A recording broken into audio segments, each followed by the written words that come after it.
كنت عايزة أركب المايك وأتكلم بالمايك، ولكن الموبايل فاصل شحن وأنا حطاه شاحن دلوقتي بيشحن، فمش هعطل نفسي. المايك اهو، ده مايك جديد وأنا حقيقي مبسوطة بيه جدا وفخورة جدا جدا إن أنا قدرت أجيبه. الفترة دي تفكيري حاسة بيتغير 180 درجة مؤخرا. بقيت حاسة ان انا بقيت انضج، حاسة ان انا بقيت اوعى من الاول. عندي وعي اكتر، بقيت ابص الامور بنظرات مختلفة، بوجهة نظر مختلفة. بقيت بعرف اتحكم في حاجات كانت الاول انا ما بعرفش اسيطر فيها، ما بعرفش اتحكم فيها، ما بعرفش ارد، ما بعرفش اتكلم، ما بعرفش اخد موقف. لا، مؤخرا بقيت قادرة اعمل ده الحمد لله. حاسة انه دي حاجة حلوة، انا مبسوطة بيها جدا جدا جدا. بقالي فترة مستشعرة جدا نعم كبيرة قوي من ربنا، اهمها نعمة الرزق والكرم. انه احنا بنكون راسمين حاجة وربنا راسم لنا حاجة اكبر بكتير جدا جدا جدا من اللي كنا متخيلينها. او انه دايما احنا ماشيين بكرم ربنا. يعني احنا مهما كنا متخيلين انه الموضوع صعب ومش عارفين هنمشيها ازاي ومش عارفين الدنيا دي الوقت ده هيعدي ازاي، فجأة بنلاقيها عدت بكرم ربنا. فبقى عندي ثقة اكبر، عندي ايمان اكتر. الموضوع ده فارق معايا في شخصيتي جدا جدا جدا، رغم احساسي بالتأثير. يعني لما بيحصل معانا حاجة اللي هو ربنا بيكرمنا او بيرزقنا في حاجة او كده واحنا ما كناش حاطينها في اعتباراتنا او ما كناش متخيلين ان ده ممكن يحصل، كنا مستصعبين الموضوع. لما ده بيحصل من ربنا وقتها بنحس وبنستشعر قد ايه احنا مقصرين، قد ايه احنا قد كده قصاد قد كده ده بتاع ربنا. فالانسان بيشوف ان هو يعني صغير قوي قصاد عظمة وكرم ونعم ربنا الكتير. الحمد لله الحمد لله الحمد لله الحمد لله ان احنا قادرين نستشعر ده. يعني ان احنا ما بنألفش النعمة.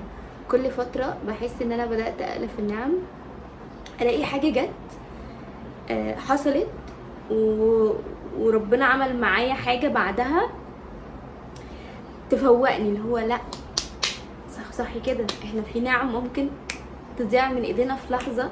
احنا في نعم كتير غيرنا مش فيها. بقول الحمد لله، يعني بجد الحمد لله. لو انتوا بتحسوا بالامتنان، لو انتوا مدركين قيمة النعم اللي موجودة في حياتكم، اللي هي نعم كتير. يعني احنا لو قعدنا نعد احنا مش هنخلص يعني اصلا. ان احنا فكرة ان احنا قاعدين دلوقتي دي في حد ذاتها نعمة، او قادرين ان احنا نتكلم، قادرين ان احنا نعبر، قادرين ان احنا نقعد اصلا كده، دي في حد ذاتها نعمة. فالحمد لله الحمد لله الحمد لله. حاسه انه في تغييرات كتير بتحصل في حياتي. عارفين لما بيجي علينا دايما كده وقت ونحس ان الوقت ده بيعمل تغيير كده، او احنا في فتره بلوره كده او اعاده تدوير. انا حاسه ان انا في الفتره دي دلوقتي. وكنت لسه سامعه فيديو لبسنت علي دينار، انا بحبها جدا يعني جدا. بحسني فيها منها يعني، او فيها مني كتير. واتمنى يعني ان انا اقدر اعمل زي ما هي بتعمل. يعني في حاجات كتير هي بتعملها بجد يعني انا بحبها. المهم كانت بتتكلم عن ان بعد التخرج، وبتتكلم عن فترة بعد التخرج وكده، ان هي التغيير او التويست اللي حصلت دي في حياتها حصلت في سن تقريبا 28. قالت حاجة زي كده. انا حاسة اني في الزون دي دلوقتي، بجد حاسة اني في الزون دي دلوقتي. انا في الوقت بتاع الريسك. حاسة انا في الوقت بتاع الريسك دلوقتي. لو انا مخدتش ريسك دلوقتي فانا هبقى بضيع وقتي وبضيع من حياتي وبضيع من عمري وانا حاسه انه الريسك انا لازم اخده دلوقتي، عشان لو ما خدتوش دلوقتي بعدين هيبقى اصعب. فانتوا عارفين الزون دي، فانا فيها دلوقتي. بس انا مبسوطه جدا جدا جدا. اكتر حاجه ان انا بدات اعبر عن ده، وبدات اعرف انا بمر بايه، واقول انا ايه اللي انا بمر بيه ده، واكون متعايشه معاه ومدركاه. يمكن الاول كنت بمر بالحاجه وانا مش فاهماها، ببدا افهم بعدين، لكن انا دلوقتي انا فاهمه انا بيحصل معايا 1 2 3 وداخله على كذا. ف دي حاجه حلوه قوي قوي قوي بجد، انا مبسوطه بيها جدا. انا مش عارفه انا بقول الكلام ده دلوقتي ليه، ومش عارفه ليه طقت في دماغي مره واحده كده ان انا اطلع اتكلم، او ان انا افتح الكاميرا واقعد اتكلم. مش عارفه اصلا ده ممكن ينزل ولا لا، بس انا عارفه واثقه ان زي ما بيجي في دماغي كلام زي ده وبيجي في دماغي حاجات من دي، يعني في زي بيبقوا قاعدين برضو بيفكروا في نفس الكلام، والحاجه برضو بتيجي في دماغهم بنفس الطريقه، ويمكن مش فاهمين يعبروا ازاي، او مش فاهمين ايه اللي بيحصل معاهم ده. فبحس انه انا لما بتكلم بكون لسان لناس كتير جواها ده ومش عارفين يقولوا. فمش عارفه بجد الكلام ده هينزل ولا لا، يعني حقيقي مش عارفه. انا بس كنت عايزه اجرب المايك والله، بس الموبايل بما انه بيشحن فمش هعرف.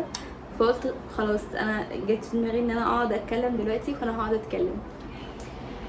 بس فكره المايك دي او المايك ده من الحاجات اللي مخلياني ممتنه جدا جدا، من الحاجات اللي حسستني ان انا قادره اعمل حاجات كتير قوي بصراحه. يعني بصوا، بتاع قد كده من جوه، هو نمنم قد كده، ويمكن بالنسبه لناس كتير حاجه عاديه، حاجه مش مهمه قوي، ولكن هو بالنسبه لي حاجه مهمه جدا. كل حاجه بجيبها ليها علاقه بالكونتنت بحس ان انا مبسوطه بيها جدا، وبحس ان انا عملت حاجه وجبت حاجه. فده اللي مخليني ببص للكونتنت دلوقتي وللمحتوى بوجهة نظر مختلفة تماما عن الأول. يعني كان بالنسبة لي إنه حاجة أنا بحب أعملها، ولكن مع فرحتي ومع انبساطي إن أنا لما بغير حاجة، بجيب حاجة جديدة، بطور من حاجة ليها علاقة بالمحتوى، الانبساط ده في حد ذاته، وإحساسي إن أنا بنجز وإن أنا بجيب حاجات وإن أنا بطور من نفسي وبطور من المحتوى أو من الأدوات اللي تخليني أطلع محتوى أحسن، ده بيحسسني انه انت هنا يا انجي، يعني انت هنا، انت بتلاقي نفسك في الحته دي فتمسكي بيها. بحاول ده اللي عامل الحكايه دي كلها.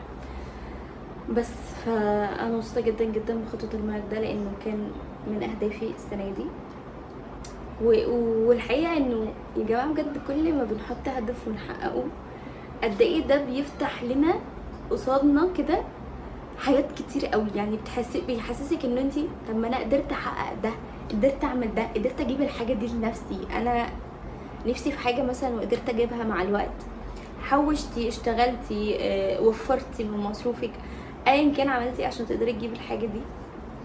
بس لما تقدري تعمليها او تقدري تحققيها بتحسي انه ده بيديكي طاقه ايجابيه ان انتي تعملي حاجات اكتر، وان انتي تبصي على حاجات اكتر، وبيديكي ثقه في نفسك ان انتي قادره. وده في حد ذاته قادر يدينا بوش ودفعه قويه جدا جدا جدا يعني. فالحمد لله. الفتره دي انا في فتره اجازه، والاجازه بتخلص، وده يعني خبر مش مفرح قوي بصراحه. يعني لاول مره من فتره طويله جدا احس انه الاجازه فعليا فارقه معايا جدا. مساحه الموبايل